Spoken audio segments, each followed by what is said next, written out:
It was 2:13 a.m. in Ouagadougou. The presidential palace stood silent, bathed in moonlight and surrounded by thick shadows. The stillness of the night was broken by the low hum of a drone overhead. In a small room beneath the palace, President Ibrahim Traoré sat awake, eyes scanning over documents about new trade agreements with Russia. He looked calm, but his instincts told him something wasn't right. Suddenly, a loud boom rocked the west gate. "Explosion at the perimeter," a voice shouted through the radio. The walls trembled, alarms howled, gunfire crackled in the distance. General Doumbia, head of the presidential guard, burst into the room, rifle slung across his chest. "Mr. President, they're here. The French agents, just like we suspected." Traoré stood up, eyes burning with fury. "How many?" "6, maybe more. They came in black, using silent weapons. Took out 2 guards already, but we've activated Protocol Zulu. Our Russian friends are in place." As if on cue, the deep sound of a Russian Mi-8 helicopter thundered in the sky above. From it, 3 Spetsnaz soldiers rappelled down onto the roof of the palace. Dressed in camo and night vision goggles, they moved like shadows. Inside the palace walls, chaos erupted. French operatives, dressed like ghosts of colonialism, moved swiftly through the corridors, armed with suppressed pistols and poison-tipped darts. Their orders were clear: eliminate Ibrahim Traoré and collapse the new Russo-African alliance before it gained more strength. But they weren't ready for what waited. As they breached the inner sanctum, gunfire erupted from behind golden statues and heavy curtains. Burkina Faso Special Forces, elite men trained in the past year with Russian advisors, fired back, determined to protect their leader. One French agent, a pale man with a scar over his eye, ducked into a hallway and whispered into his earpiece, "Target close, 2 minutes to extraction." But just as he reached the door to the president's quarters, a boot slammed into his chest, knocking him backward. A Spetsnaz soldier loomed over him, rifle aimed between the eyes. "No further," the Russian growled. Elsewhere in the palace, General Doumbia led a counterattack through the west wing. Blood stained the white marble as loyal soldiers pushed back the intruders. President Traoré, still calm amid the battle, stepped out of the safe room. "I'm not hiding," he told his guards. "Let them see who they came to kill." The lead French agent, realizing the mission had failed, gave a final order: abort, regroup in Ghana. But it was too late. The palace was surrounded. Russian choppers hovered low, and Burkina Faso tanks blocked the exits. By dawn, 6 French agents lay captured. 2 were dead. The message was clear. France had crossed a line, and the world was about to see the fallout. The following morning, the world woke up to shock. International news channels flashed red banners: "Failed coup attempt in Burkina Faso." Images of the smoldering west gate of the presidential palace played on loop, while talking heads speculated wildly. Most didn't know the truth. Some said rebels, others blamed jihadist groups. But in Paris, behind locked doors and drawn curtains, a meeting was underway. In a dark, wood-paneled room inside the French Ministry of Foreign Affairs, Foreign Minister Charles Duval slammed his fist on the table. "This boy Traoré is playing with fire," he barked. "He's handed the country to Putin like it's some Soviet trophy. We built that nation's roads, funded their army, controlled their gold exports, and now he expels our companies and welcomes Russians?" A cold voice answered from across the table. It belonged to Colonel Vasseur, head of France's clandestine foreign operations. The operation failed. Russian forces were already embedded in the palace. They were waiting for us. Someone tipped them off. Duval leaned forward. "You mean to tell me the Russians are that deep in Ouagadougou?" Vasseur nodded. "Deeper than we feared. They've set up electronic surveillance. They've embedded advisors in the military. Putin's people are training them with hybrid warfare tactics." A silence followed. Then Duval whispered, "We underestimated him." Back in Burkina Faso, President Traoré was already in a secure bunker, speaking with Russian General Orlov via encrypted video. Orlov, an older man with a scarred cheek and ice-blue eyes, said, "Mr. President, Moscow is ready to increase military presence if necessary. We believe France will not stop. Next time, it will not be 6 agents. It could be an airstrike under cover of anti-terrorist operations." Traoré leaned in. "Then we prepare. We train every soldier. We mobilize every town. Burkina Faso will never be a puppet again."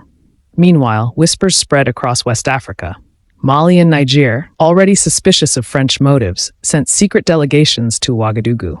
They were impressed by what they saw: resistance, order, a man refusing to bow. But not everyone in Traoré's circle was loyal.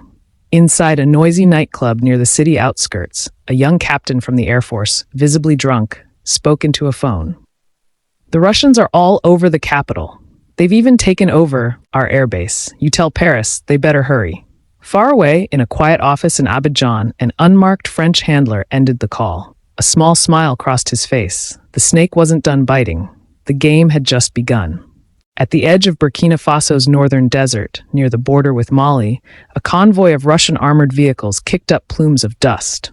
Inside the lead truck, Lieutenant Anton Volkov of the Spetsnaz stared out across the dry horizon. He wasn't here for a parade. This was a reconnaissance mission. Intelligence from Moscow warned of a possible joint infiltration. Foreign-trained rebels backed by shadowy foreign support. Volkov checked his rifle. "We are entering the gray zone," he said in Russian. "No uniforms, no rules." Beside him, Captain Yarrow, a Burkinabe officer with a sharp jaw and eyes that had seen too much war, nodded. "This is where they move. Mercenaries, smugglers, agents, they blend into the villages. We watch. We wait. Then we strike." They had come to investigate a pattern. Small militias suddenly appearing with brand new weapons, encrypted radios, and tactics not learned in African forests but in European war colleges. Something was being built in the shadows. They reached a village at sundown. Women cooked over fires, children played barefoot in the dust. But something felt wrong. Volkov's instincts screamed. "Too quiet," he muttered. Moments later, gunfire erupted from the rooftops. Yarrow dove behind a water barrel, barking commands in Moray. His men fanned out, taking cover. Volkov rolled behind a truck, firing back at the shadowy figures. Whoever these fighters were, they weren't ordinary bandits. Their shots were disciplined, precise. One attacker fell. Volkov rushed over, flipping the body. He froze. The man wore no insignia, but under his shirt, tattooed along his ribs, was a series of numbers, coordinates. "Coordinates?" Yarrow asked. Volkov's eyes narrowed. "These numbers point to something? A location, not far from here." At midnight, after the firefight ended, the joint force followed the trail. Deep into the dunes, they found it, a hidden bunker carved into a rocky hill. Inside, maps, French-made equipment, and files marked in code. Yarrow picked up a document. "Operation Marteau Noir," he read aloud. "Black Hammer." Volkov's face hardened. "This isn't just sabotage. This is planning, strategy. France isn't giving up, they're escalating." Elsewhere, in a luxury hotel suite in Senegal, a French contractor answered a satellite call. A filtered voice spoke calmly. The bunker was compromised. He didn't panic. Understood. Phase 2 begins immediately. In a quiet corner of the Kremlin, deep beneath its marble floors, President Vladimir Putin sat across from a panel of military and intelligence chiefs. The air was thick with unspoken tension. "France has activated Marteau Noir," said Director Petrov of the SVR. "We intercepted partial LAT transmissions. They're building a regional axis against Burkina Faso. Côte d'Ivoire, Senegal, Chad, they're offering bribes, weapons, oil deals." Putin didn't blink. "They're circling, like hyenas." He turned to General Orlov. "Send the message. If they want to play with fire in Africa, we'll burn the whole board." Hours later, in a luxury apartment in Algiers, a mysterious courier handed a black briefcase to a man known only as the Falcon, an Algerian oil magnate and ex-military intelligence officer. Inside the case, evidence, photos, bank records, intercepted calls, all proving France's deep covert financing of mercenary forces in the Sahel. The next day, Algeria canceled a defense meeting with Paris. Quietly, they opened a back channel to Ouagadougou. In Burkina Faso's capital, Traoré stood before a private gathering of West African diplomats. No cameras, no press, just hard truth.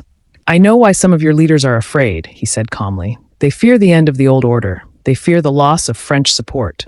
But what has that support given us, really? Debt? Dead children? Gold stolen and flown to Europe?" A few looked away, but others held his gaze. "I offer something different," Traoré continued. "Sovereignty. Resources shared, not stolen. A new alliance, African-built, Russian-backed." That night, Mali and Niger signed a secret pact with Burkina Faso, agreeing to form a joint defense council, Operation Koba. Its goal, resist all foreign destabilization by force. Meanwhile, far from politics, in a shipping yard in Lomé, Togo, a large container labeled medical supplies arrived. Hidden inside, anti-tank weapons, night vision gear, and encrypted radios, all French-made, rerouted through shell companies. At midnight, it began moving north toward Burkina Faso. Across the Atlantic, in Washington, D.C., the U.S. State Department was watching closely. An aide entered the secretary's office. "Sir, we have a situation." The Secretary of State looked up. "Another coup?" "No, sir. Something worse." He turned the tablet around. On screen, satellite images of Russian missile systems being assembled in Burkina Faso pointed south. The desert wind carried silence over the red earth of northern Burkina Faso. But the silence was not peace. It was the breath held before a storm. At dawn, a column of armored vehicles, painted in the colors of the newly formed Alliance of Sahel Sovereigns, rolled toward the city of Kaya. Inside were soldiers from Burkina Faso, Mali, and Niger, united for the first time under one command. In the command truck, General Doumbia studied the latest intel. French-backed mercenaries have taken a fuel depot near the Ghana border. If they hold it, they'll cripple our supply lines. President Traoré's voice came over the encrypted line. "No retreats. Not today." Far away in a NATO meeting room in Brussels, French diplomats pushed hard. "Burkina Faso has placed Russian missile systems in range of French holdings in West Africa," snapped a representative. "This is no longer about gold or influence, it's security." But Germany and Italy hesitated. The U.S. remained silent.